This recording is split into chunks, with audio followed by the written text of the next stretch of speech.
বন্ধু শুরু হয়েছে? হ্যাঁ বন্ধু শুরু হয়েছে। আমি কিন্তু ডায়লগ বললাম, তাড়াতাড়ি বল। আচ্ছা কেমন দেখা যাচ্ছে আমি একটু দেখি তো। কি? ওই শালা আমি কই? এই তুই কি ক্যামেরাম্যান? দেখ আমি কই? আরে তুই এই তুই আমাকে ভুল বুঝাস, আমি কই? বন্ধু বন্ধু কখনো দুটো জিনিস করবি না। কি কি? একটা হচ্ছে প্রেম করে বিয়ে, আর একটা হচ্ছে পারিবারিক ভাবে বিয়ে। লে হ্যালো, তাহলে কেমনে বিয়ে করবো?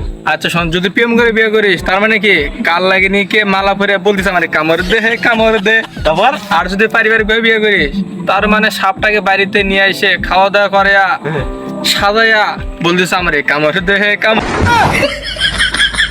আগের মানুষ বলতো যদি বুদ্ধি থাকে বইয়ের শ্বশুরবাড়ি করে খেতে হয় না, আর সেটা আমার এই বন্ধুকে দেখলেই বোঝা যায়। আমার বন্ধু যখন তার গার্লফ্রেন্ডকে অন্য একটা বেটার সাথে দেখে তখন আমার বন্ধুর অবস্থা।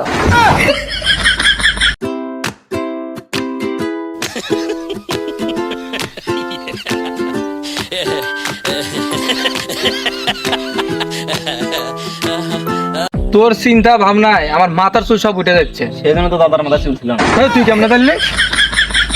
বন্ধু বলো তো পৃথিবীর সবচেয়ে বড় শিল্পী কে? হিরো আলম।